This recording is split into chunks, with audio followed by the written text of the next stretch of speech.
السلام علیکم ورحمۃ اللہ وبرکاتہ۔ عزیزان من، خدائے قادر و مطلق جو نہایت رحم کرنے والا اور بے حد مہربان ہے، اپنی کتاب قرآن مجید میں فرماتا ہے کہ وہ انسان کے بے حد قریب ہے۔ جب کوئی بندہ اس کے سامنے ہاتھ پھیلاتا ہے تو وہ اس کی دعا کو شرف قبولیت بخشتا ہے۔ سورۃ بقرہ میں رب کریم کا ارشاد ہے،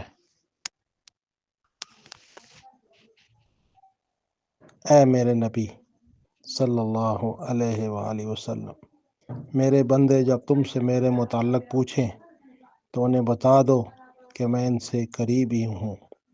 پکارنے والا جب مجھے پکارتا ہے میں اس کی پکار سنتا اور جواب دیتا ہوں، لہٰذا انہیں چاہیے کہ میری دعوت پر لبیک کہیں اور مجھ پر ایمان لائیں۔ یہ بات تم انہیں سنا دو، شاید کہ وہ رائے راست پا لیں۔ اس آیت مبارکہ میں کہا گیا ہے اللہ ہر کسی کے قریب ہے، اسے ہر کسی کی خواہشات، جذبات، خیالات، کہے ہوئے ہر لفظ، ہر سرگوشی، حتیٰ کہ خیالات کے انبار تلے دبی ہوئی ہر تمنا کی خبر ہے۔ چنانچہ جو کوئی بھی اس کی طرف رجوع کرتا ہے اور اس سے دعا کرتا ہے، وہ اس کی دعا کو سنتا ہے اور اس کو اچھی طرح جانتا ہے۔ یہ بنی نوع انسان پر اللہ کا کرم اور اس کی عنایات کا ثبوت ہے۔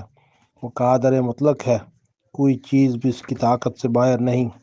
وہ علیم و خبیر ہے، کائنات میں جو کچھ بھی پایا جاتا ہے وہ اس کا مالک ہے۔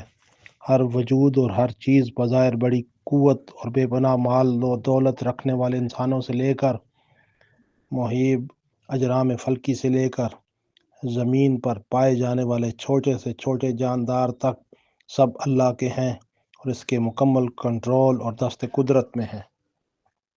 جو شخص اس صداقت پر ایمان رکھتا ہے وہ کسی بھی حاجت کے لیے اللہ سے دعا کر سکتا ہے اور امید رکھ سکتا ہے اس کی دعا بارگاہ الہی سے شرف قبولیت پائے گی۔ مثال کے طور پر ایک شخص کسی ناقابل علاج بیماری میں مبتلا ہے، وہ یقینی طور پر ہر قسم کے علاج کو آزمائے گا، پھر بھی یہ جانتے ہوئے کہ صحت صرف اللہ بحال کر سکتا ہے۔ وہ شفا یابی کے لیے ذات بے ہمتا کے سامنے دست دعا دراز کرے گا۔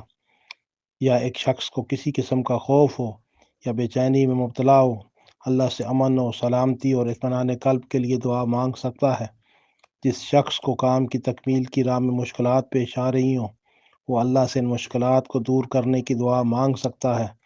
اللہ سے بے شمار تمناؤں اور چیزوں کے لیے دعا مانگی جا سکتی ہے، مثلاً رائے ہدایت کے لیے دعا، دیگر مومنین کے ہمراہ جنت میں داخل ہونے کے لیے دعا، غرض ہر خواہش کے لیے رب کریم کے سامنے دست دعا بلند کیا جا سکتا ہے۔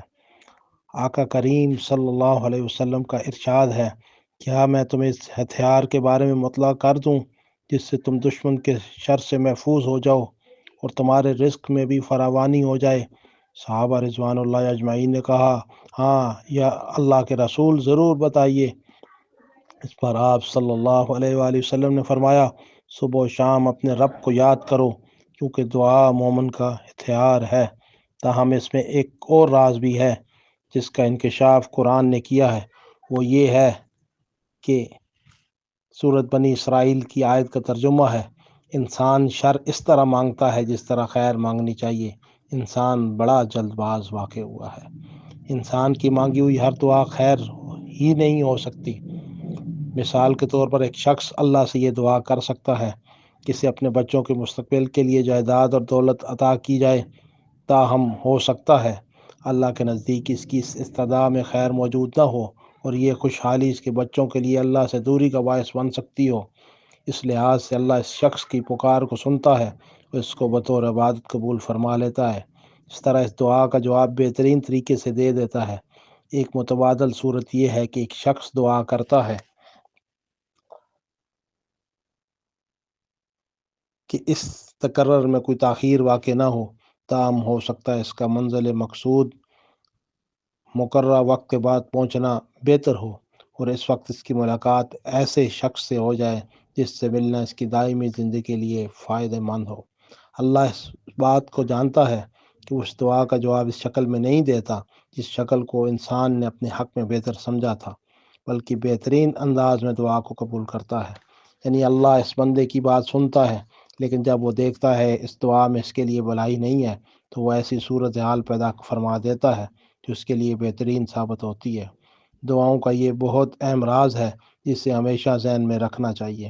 جب یہ محسوس ہو کہ میری دعا قبول نہیں ہوئی، نہ واقفان راز الہی یہ فرض کر لیتے ہیں کہ اللہ نے ان کی نہیں سنی۔ یہ مفروضہ یقیناً لا علمی پر مبنی ہے، کیونکہ اللہ جل شانہ فرماتے ہیں کہ ہم اس کی شہ سے بھی زیادہ اس سے قریب ہیں۔ کوئی شخص خواہ جو کچھ بھی کہے اس کے ایک ایک لفظ کو جانتا ہے، اس کے ہر خیال اور اس کی زندگی کے ہر لمحے سے باخبر ہے۔ جب کوئی سو جاتا ہے اور خواب دیکھنے لگتا ہے، اللہ اس کے خوابوں کو بھی جانتا ہے، کیونکہ وہ ہر کسی کا خالق ہے۔ اس لیے بندے کو یہ معلوم ہونا چاہیے کہ میں جتنی بار دعا کروں گا، اللہ اتنی ہی بار اس دعا کو میری عبادت کے طور پر قبول فرمائے گا، میری ہر خواہش کو مناسب ترین وقت پر پوری کرے گا اور میرے لیے ایسی صورتحال پیدا فرمائے گا جو میرے لیے بہترین ہوگی۔ عزیزان من، نماز بھی دعا کی ایک قسم ہے، یہ عبادت بھی ہے اور اللہ کی طرف سے بنی نوع کے لیے ایک تحفہ بھی، کیونکہ نماز بندے کو اس قابل بنا دیتی ہے کہ وہ جو کچھ چاہے اس کے ذریعے حاصل کر سکتا ہے۔ اللہ جل شانہ سورۃ فرقان میں ارشاد فرماتے ہیں، اے نبی صلی اللہ علیہ وآلہ وسلم، لوگوں سے کہہ دیجئے میرے رب کو تمہاری کیا حاجت پڑی ہے اگر تم اس کو نہ پکارو، اب کہ تم نے جھٹلا دیا ہے، ان قریب وہ سزا پاؤ گے کہ جان چھڑانی محال ہو جائے گی۔ عزیزان من، اللہ جل شانہ سے دعا ہے کہ وہ ہمیں دین کا فہم نصیب فرمائے اور اپنا قرب نصیب فرمائے اور اپنے غیر سے ہر حال میں ہمیں محفوظ فرمائے۔ وما علینا الا البلاغ المبین۔